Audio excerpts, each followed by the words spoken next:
paano daw mag-record ng video call ng kanyang asawa. Napaka-sweet nyo naman kaibigan, shout out sa iyo. So ganito lang ang gawin kaibigan. Pwede mo akong i-follow kaibigan at i-subscribe para updated ka palagi sa ating video. Tara, i-save na natin ang ating mga video call sa ating jowa o kaya asawa. Let's go. Okay, ganito lang gawin kaibigan. I-open mo lang ang Play Store ng iyong phone o kaya App Store. To itap mo itong search lane. I-search mo dito sa ibabaw ang X Recorder app.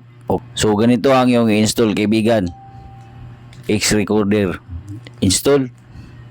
At kung na-install mo na, i-open mo lang sa iyong phone.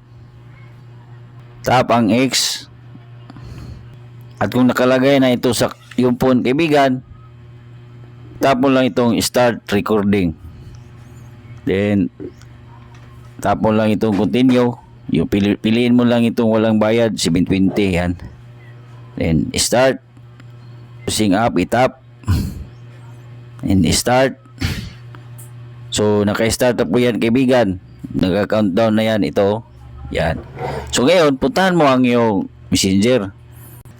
So hanapin mo lang yung partner mo, asawa mo na nais mong i-video call. So halimbawa ito. So itatap mo lang yung video call. So nagre-record po kaibigan ito. Oh. So pag sinasagot ng iyong partner kaya ng iyong jowa ay marirecord lahat ang video call na ginagawa nyo sa messenger. So pag-comment na naman kung ano ang na video call nyo. So ganun lang. So kalimot pag-share. Salamat.